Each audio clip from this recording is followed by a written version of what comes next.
आज दोस्तों आपको रिपेयर करके दिखाऊंगा। ये वीडियो के अंदर एलजी कंपनी का ये जो चैसिस है, तो दोस्तों ये चैसिस भेजा है मेरा एक व्यूअर्स।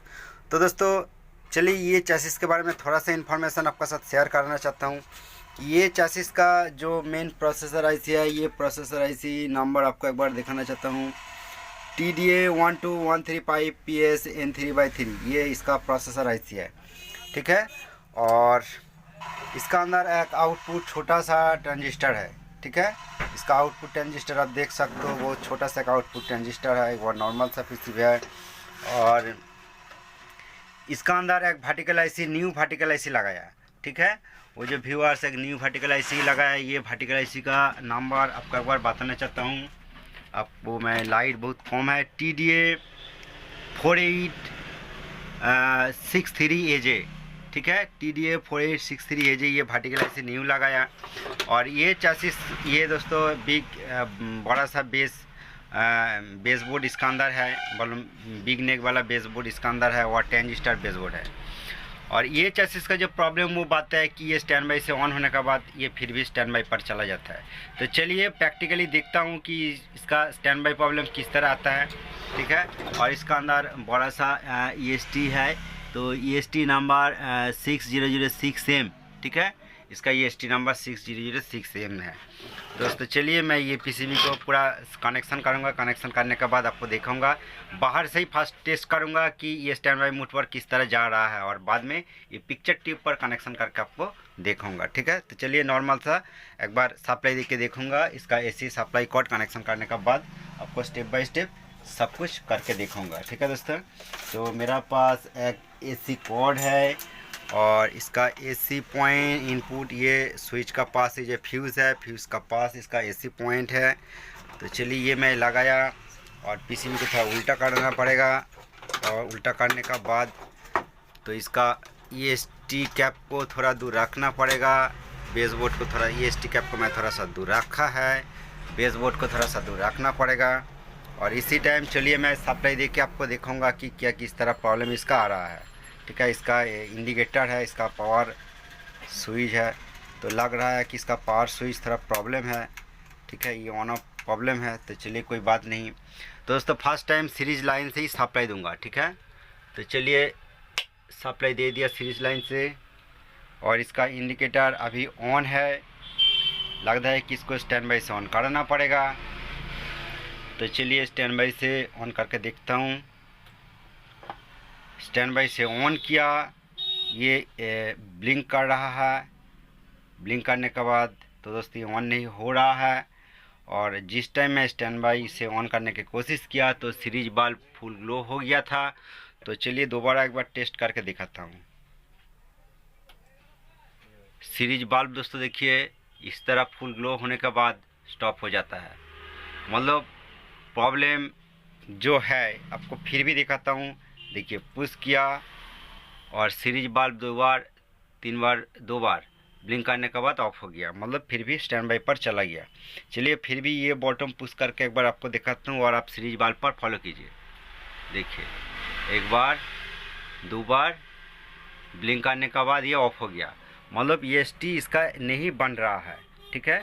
ज़रूर कुछ शॉर्ट है। तो मीटर को सेट करना पड़ेगा, वोल्टेज चेक करके दिखाना पड़ेगा अभी कौन पोजीशन पर कितना वोल्ट है। चलिए थोड़ा सा सेट करने के बाद आपको दिखाता हूँ। सप्लाई को मैं ऑफ कर दिया, ठीक है। तो चलिए दोस्तों ये पीसीबी को रिपेयर करने के लिए तो दोस्तों देखिए मैं ये बाहर से टेस्ट कर रहा हूँ, और एक वायर यहाँ पर कनेक्शन किया। तो दोस्तों ये पीसीबी का नेगेटिव है, और इसका साथ मीटर का नेगेटिव कोड कनेक्शन किया। मीटर को मैं 200 DC रेंज पर सिलेक्ट किया, ठीक है। तो चलिए इसी तरह प्रॉब्लम कैसे रिपेयर किया जाता है। चलिए सीरीज लाइन से फर्स्ट सप्लाई दे देता हूँ। सप्लाई दे दिया, अभी ये नॉर्मल है, इंडिकेटर जल रहा है। फर्स्ट क्या चेक करना पड़ेगा, इसका EST सप्लाई बन रहा है कि नहीं। इसका EST सप्लाई अभी देखिए दोस्तों 111 वोल्ट, मतलब इसका EST सप्लाई ओके है, मतलब इसका ये जो पावर सेक्शन ये ओके है, ठीक है। और इसका प्रॉब्लम जो आ रहा है स्टैंड बाई ऑन करने का बाद, ठीक है। तो चलिए एक बार स्टैंड बाई से ऑन करके देखना पड़ेगा। तो स्टैंड बाई से ऑन करने का बाद स्टैंड बाई से ऑन किया, सीरीज बल्ब फुल ग्लो हो जाता है, मतलब ये तुरंत स्टैंड बाई पर चला जाता है। इसका इंडिकेटर इस तरह ही जल रहा है। तो इसका इसी टाइम इसका EST सप्लाई सेम है, और इसी का साथ जब EST बन जाएगा तो कौन कौन वोल्टेज आउटपुट होता है, 180 वोल्ट। ठीक है, तो अभी EST नहीं बन रहा है कि इसका 180 वोल्ट ये जो लाइन है, तो दोस्तों ये दो फिलामेंट का और ये 180 वोल्ट का, यहाँ पर कुछ भी वोल्टेज नहीं है। दोस्तों LG सेट का EST बनने के बाद यहाँ पर वोल्टेज आता है, EST सप्लाई जैसा सेम वोल्ट आता है, और ये कॉइल कनेक्शन करने के बाद 180 वोल्टेज यहाँ पर आता है।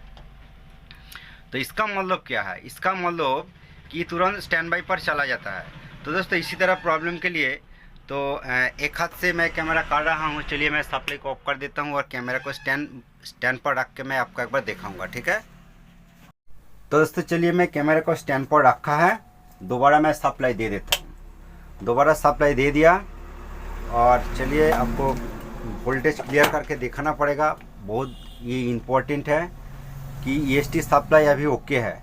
ठीक है, और जब सप्लाई मतलब स्टैंड बाई ऑन करूँगा तो क्या होगा कि ये जो 180 वोल्ट लाइन है यहाँ पर वोल्टेज आके चला जाता है कि नहीं, एक बार टेस्ट करना पड़ेगा। तो चलिए मैं स्टैंड बाई से ऑन कर रहा हूँ।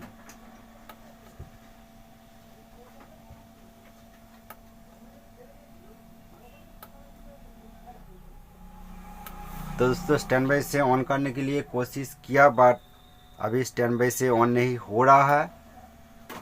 अभी स्टैंड बाई से ऑन नहीं हो रहा है। देखिए दोस्तों वोल्टेज आके चला गया। अब देखिए मीटर पर जरूर आप फॉलो किया होगा कि स्टैंड बाई ऑन करने का समय यहाँ पर वोल्टेज आने के बाद चला गया और धीरे धीरे ये ड्रॉप हो जा रहा है। ठीक है, इसका मतलब क्या है, इसका मतलब इसका आउटपुट सेक्शन का कुछ शॉर्ट है। अभी दोस्तों इसका EST सप्लाई देखिए ओके है। ये प्रॉब्लम को कैसे रिपेयर किया जाता है, चलिए मैं सप्लाई को ऑफ कर देता हूँ। दोस्तों सप्लाई को ऑफ किया, ऑफ करने के बाद कि इसी तरह प्रॉब्लम जब तुरंत स्टैंड बाई पर चला जाता है कि आपको बात है बहुत वीडियो के अंदर आपको एक एक सेक्शन सप्लाई को ओपन करके चेक करना पड़ेगा। तो दोस्तों जब स्टैंड बाई से ऑन कर रहा हूँ उसका बाद ये स्टैंड बाई पर चला जाता है, मतलब EST ऑन होने का बाद ये स्टैंड बाई पर चला जाता है, मतलब EST भी बन जाता है, यहाँ पर वोल्टेज भी आ गया। ठीक है, वोल्टेज आने के बाद वो तुरंत ड्रॉप हो गया। ये तो आपको दिखाया, आप वीडियो बैक करके भी एक बार चेक कर सकते हो। मैं दोबारा दिखाऊंगा तो वीडियो बहुत लॉन्ग हो जाएगा। तो इसका मतलब EST बनने के बाद EST का ये 2 पॉइंट से वर्टिकल सप्लाई आउटपुट होता है और ये वर्टिकल सेक्शन पर आता है। ठीक है, उसके बाद EST ऑन होने के बाद ये 180 वोल्ट बनता है, उसका बाद ये बेस बोर्ड पर जाता है। इसका मतलब ये 180 वोल्ट लाइन का अंदर कुछ शॉर्ट हो सकता है, ये वर्टिकल सेक्शन का अंदर कुछ शॉर्ट हो सकता है। बट दोस्तों ये वर्टिकल ऐसी न्यू लगाया, तो मैं कैसे चेक करूँगा, किस तरह चेक करूँगा कि देखिए ये जो फर्स्ट एक सेक्शन चेक करूँगा, कौन सेक्शन, ये वर्टिकल सेक्शन चेक करूँगा। मतलब वर्टिकल सेक्शन का जो दोनों सप्लाई है, ये दोनों सप्लाई को मैं फर्स्ट ओपन कर दूँगा। ओपन करके एक बार सप्लाई देख के देखूँगा कि EST बन रहा है कि नहीं। तो दोस्तों ये रेजिस्टेंस है, दोनों रेजिस्टेंस है, तो ये रेजिस्टेंस इस तरह इसका कनेक्शन है। तो चलिए ये ओपन कर देता हूँ। देखिए ये सप्लाई लाइन को ओपन कर दिया, ये दोनों लाइन को मैं ओपन कर देता हूँ। ठीक है, तो चलिए ये यहाँ से ही मैं ओपन कर देता हूँ।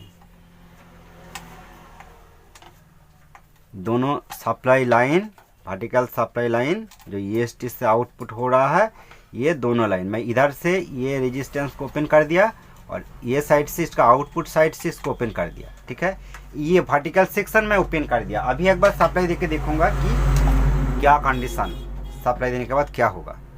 चलिए सप्लाई दे दिया, इसका इंडिकेटर भी जल रहा है, तो पूरा स्क्रीन का अंदर नहीं आ रहा है, बट कोई बात नहीं। चलिए इस EST सप्लाई अभी 111 वोल्ट ओके है, और इसका 180 वोल्ट लाइन पर अभी वोल्टेज नहीं है। चलिए स्टैंड बाई से ऑन करके एक बार देखता हूँ।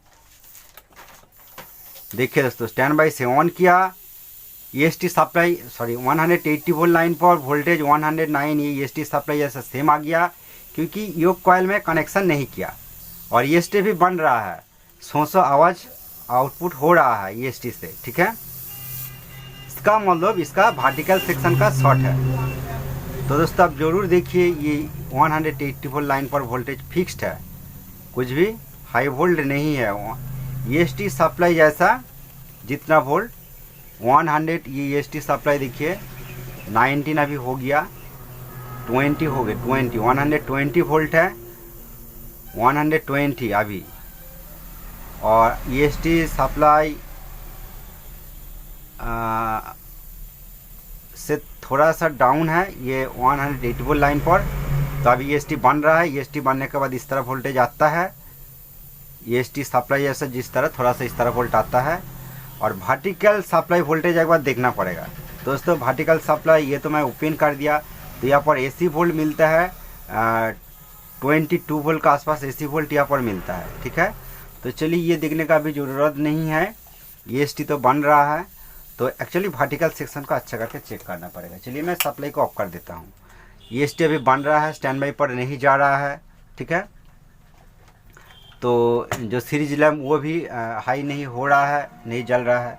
तो ये जो वर्टिकल ऐसी चेंज किया है, तो चलिए आपको एक बार पूरा PCB उल्टा करके एक बार दिखाना चाहता हूँ कि ये जो वर्टिकल IC देखिए, ये न्यू वर्टिकल IC है। बट दोस्तों मेरा व्यूअर्स, तो ये वर्टिकल IC को चेंज करके न्यू लगाया, तब भी ये वर्टिकल IC का जो नंबर आपको ध्यान रखना पड़ेगा कि अधिकतर इसी तरह जो वर्टिकल IC है मार्केट का अंदर, ये जो वर्टिकल IC मिल रहा है, तो बहुत डुप्लीकेट वर्टिकल IC मार्केट पर है, ओरिजिनल वाला मार्केट का अंदर नहीं है। और जिस इलाका पर ओरिजिनल वाला मिलता है तो उसका प्राइस ज़्यादा है। देखिए TDA 4863 का इसका नंबर है। और अच्छा करके आप देखेगा तो पता चलेगा कि इसका ये IC का देखिए 1 2 3 और 4 नंबर, ये जो पिन का बीज देखिए थोड़ा काला लग रहा है, मतलब ये IC खुद शॉर्ट हो गया। तो ये IC ओपन करने के बाद पता चल जाएगा, ठीक है। तो चलिए ये IC ओपन करने के बाद आपको एक बार दिखाता हूँ। तो दोस्तों देखिए इसका वर्टिकल IC को मैं ओपन किया। ओपन करने के बाद आपको दिखाना चाहता हूँ, ये जो वर्टिकल IC है, ये नीचे पोजीशन देखिए ये काला हो गया। देखिए ये जो पिन है 1 2 3 नंबर पोजीशन देखिए काला हो गया, मतलब ये जल गया, शॉर्ट हो गया। इसका नंबर देखिए आपको क्लियर करके ही दिखाना चाहता हूँ। देखिए 4863 AJ, ठीक है। तो ये फिलिप्स का IC है। बट दोस्तों मेरा पास देखिए TDA 4864 AJ, ये दोस्तों फिलिप्स का IC है। तो दोस्तों ये IC पोजीशन पर ये IC भी लगा सकते हो। और ये 63 है लास्ट नंबर, और ये लास्ट नंबर 64 है, ये भी आप लगा सकते हो, सेम काम करेगा। बट दोस्तों ये जो IC है इसी से इसका वोल्टेज थोड़ा हाई है। और ये पोजीशन पर आप 65 IC भी लगा सकते हो, 65 IC का भी वोल्टेज थोड़ा हाई है, ठीक है। तो अभी मेरे पास ये IC अभी है 4864, ये IC यहाँ पर मैं न्यू IC लगाऊंगा, ठीक है। पूरा न्यू IC है, यहाँ पर लगाऊंगा। और उसका पहले आपको बताना चाहता हूँ, हो सकता है ये IC लगाने के बाद साथ साथ ये IC शॉर्ट हो जाएगा, तो क्या होगा, ये भी हो सकता है, ये भी हो गया, ठीक है। जो व्यूअर्स ये लगाया IC लगाने के बाद शॉर्ट हो गया। और उसका बाद आपको बताना चाहता हूँ कि देखिए इसीलिए इसका अंदर ये कैपेसिटर चेंज किया, ये कैपेसिटर चेंज किया, ठीक है। तो चलिए मैं थोड़ा सा और एक बार चेक करके देखूँगा कि इसका अंदर और कुछ शॉर्ट है कि नहीं है। वो चेक करने के बाद तब ये IC मैं लगाऊंगा, ठीक है। नहीं तो फिर भी ये IC लगाने के बाद शॉर्ट हो सकता है। और उसका पहले ये जो सिस्टम जिस तरह इसको रेडी करना पड़ेगा आपको एक बार बताना चाहता हूँ। ये वर्टिकल सप्लाई को मैं ओपन अभी कर दिया। ये वर्टिकल सप्लाई लाइन में कनेक्शन करूँगा। कनेक्शन करने के बाद इसका पास जो डायोड का पॉजिटिव साइड पर जो प्रॉपर वोल्टेज आना चाहिए 11-12 वोल्ट का आसपास, ठीक है। तो दोस्तों 14-15 वोल्ट भी हो सकता है, अलग अलग चैसिस का अंदर अलग अलग वोल्टेज देखा जाता है। बट LG का अंदर 14 वोल्ट का आसपास देखा जाता है। तो ये कनेक्शन करने के बाद फर्स्ट एक बार वोल्टेज चेक करूँगा। वोल्टेज चेक करने के बाद में यह पोजीशन थोड़ा सा चेक करूँगा। चेक करने के बाद IC लगाऊँगा, ठीक है। तो चलिए ये कनेक्शन करने के बाद एक बार वोल्टेज आपको टेस्ट करके दिखाता हूँ। तो दोस्तों फाइनली वोल्टेज चेक करने के बाद इसका वर्टिकल IC मैं न्यू लगाया, ठीक है। आपको दिखाऊंगा वर्टिकल IC जो लगाया, जो आपको दिखाया। तो अभी इसी टाइम एक बार वोल्टेज आपको चेक करके दिखाना चाहता हूँ। मीटर को 200 DC रेंज पर मैं सिलेक्ट किया, ठीक है। और बेसबोर्ड में यहाँ पर रखा है और EST कैप को थोड़ा सा दूर में रखा है, ठीक है। तो अभी सेम सीरीज लाइन से सप्लाई देकर आपको दिखाना चाहता हूँ। देखिए सीरीज लाइन से मैं सप्लाई दे दिया। सप्लाई देने का साथ साथ ये स्टैंड बाई से ऑन हो गया। तो चलिए आपको दिखाने के लिए ज़रूरत नहीं है, इसका इंडिकेटर जल रहा है और इसका EST सप्लाई फर्स्ट आपको जो दिखाऊंगा, वोल्टेज देखने के बाद सब कुछ पता चल जाएगा। इसका प्रॉपर सप्लाई अभी 118 वोल्ट 19 वोल्ट का आसपास, तो कोई बात नहीं, ये वोल्टेज से काम चल जाएगा, प्रॉब्लम नहीं होगा, ठीक है। और इसका 180 वोल्ट लाइन पर अभी कितना वोल्ट है, 107 वोल्ट, ठीक है। तो अभी अनलोड कंडीशन पर है, मतलब ये कॉइल में कनेक्शन नहीं किया, ठीक है। तो मतलब ये वोल्ट ओके है। और वर्टिकल IC लगाया और इसी टाइम वर्टिकल सप्लाई कितना है, अब देखिए 15 वोल्ट है vertical supply, plus supply 15 volt है, और माइनस सप्लाई कितना वोल्ट है, माइनस सप्लाई -15 वोल्ट है, ठीक है। ये वोल्ट बराबर है, तो कोई बात नहीं। तो ये अभी स्टैंड बाई पर नहीं जा रहा है, ठीक है दोस्तों। तो चलिए सप्लाई को ऑफ कर देता हूँ। ऑफ करने के बाद फाइनल टेस्ट करने का टाइम आ गया, क्योंकि ये जो पिक्चर ट्यूब है, पिक्चर ट्यूब का अंदर आपको लगा के दिखाऊंगा, ठीक है दोस्तों। तो चलिए फर्स्ट ये जो IC लगाया, ठीक है, मैं न्यू IC जो लगाया आपको अगर दिखाना चाहता हूँ, तो इसका ये पुराना वाला IC है, ठीक है। और न्यू IC में यहाँ पर लगाया, कौन सा नंबर लगाया आप एक बार देखिए, मैं 4864 AJ IC लगाया, ठीक है, ये न्यू IC लगाया। चलिए एक बार PCB पिक्चर ट्यूब पर लगाने के बाद आपको दिखाता हूँ, ठीक है दोस्तों। फाइनली दोस्तों ये PCB का सब कुछ मैं कनेक्शन किया, मतलब इसका जो ये कॉइल कनेक्शन, ये वर्टिकल का और ये हॉरिजॉन्टल का, ठीक है। ये जो वायर मैं कनेक्शन किया ये पिक्चर ट्यूब के साथ, और ऑडियो वीडियो कनेक्शन मैं दे दिया, क्योंकि सप्लाई देने के बाद इसका अंदर जब लाइट आएगा तो ओनली AV लिखा स्क्रीन पर शो होगा, तो आपको वीडियो एक साथ दिखाना चाहता हूँ, ठीक है। और चलिए आपको दोबारा कंफर्म कराता हूँ कि ये चैसिस का जो नंबर है, जो फर्स्ट टाइम आपको एक बार दिखाया, ये चैसिस नंबर यहाँ पर लिखा भी है, देखिए CP79B जो फर्स्ट आपको दिखाया, ठीक है। तो ये PCB को दोबारा मैं आपको ऑन करके दिखाता हूँ, ठीक है। तो सीरीज लाइन से ही मैं सप्लाई दे देता हूँ, देखिए सीरीज लाइन से मैं सप्लाई दे दिया, और इसका इंडिकेटर देखिए अभी ऑन है, और आप स्क्रीन पर फॉलो कीजिए। ऑडियो वीडियो में सब कुछ कनेक्शन करके ही रखा हूँ, ठीक है। आप थोड़ा सा वेट कीजिए, देखिए दोस्तों स्क्रीन के अंदर लाइट आ गया, और देखिए वीडियो भी बिल्कुल ओके चल रहा है। तो स्टार्टिंग में क्या प्रॉब्लम था, सप्लाई देने का साथ साथ तुरंत स्टैंड बाई मोड पर चला जाता है, इस तरह इसका प्रॉब्लम था, ठीक है। अभी इसका बिल्कुल पिक्चर ओके चल रहा है, ठीक है दोस्तों। तो और क्या बताऊँगा आपको, ये PCB तो रेडी हो गया। तो आपको एक बार बात है कि ये एक बहुत दूर से मेरा एक व्यूअर्स ये मेरा पास भेजा है, और दोस्तों और 2 PCB है अलग सा कंपनी का, तो वो PCB भी रिपेयर करके देखूँगा। तो जब वो PCB रिपेयर हो जाएगा, ये वीडियो का डिस्क्रिप्शन बॉक्स के अंदर तो वो वीडियो लिंक दे दूँगा, ठीक है दोस्तों। और पहले एक PCB को मैं रिपेयर किया, वो वीडियो का लिंक मैं ये वीडियो का डिस्क्रिप्शन बॉक्स के अंदर दे दूँगा, ठीक है दोस्तों। तब देखिए PCB को मैं लॉन्ग टाइम चलाया, ठीक है। लॉन्ग टाइम चलाने के बाद आपको कंफर्म करके दिखाना चाहता हूँ कि ये PCB अभी ओके बिल्कुल चल रहा है, ठीक है। आप देखिए कुछ भी प्रॉब्लम नहीं आ रहा है, ठीक है। तो एक्चुअली ये इसी तरह जो वर्टिकल IC आपको चेंज करके दिखाया, मार्केट के अंदर बहुत लोकल वर्टिकल IC मिलता है, तो उसी का रीजन से ये IC लॉन्ग टाइम नहीं चलता है, अधिकतर यही प्रॉब्लम देखा जाता है। बट दोस्तों ये वर्टिकल IC को मॉडिफाई भी आप कर सकते हो, ये वर्टिकल IC को मॉडिफाई करके आप 78141 78145 इस तरह IC आप यहाँ पर यूज़ कर सकते हो। तो दोस्तों वो IC बहुत लॉन्ग टाइम चलता है, ठीक है। उसके ऊपर मैं ऑलरेडी 2-3 वीडियो बनाया, ठीक है। आप प्लेलिस्ट चेक कीजिए, LG प्लेलिस्ट, उसका अंदर वो वीडियो मिल जाएगा, ठीक है दोस्तों। तो मैं जो IC लगाया ये भी अच्छा क्वालिटी वाला IC है, ठीक है। ये IC अभी प्रॉब्लम नहीं होगा, चलेगा, ठीक है दोस्तों। तो ये वीडियो फुल वॉच करने के लिए आपको थैंक यू देता हूँ।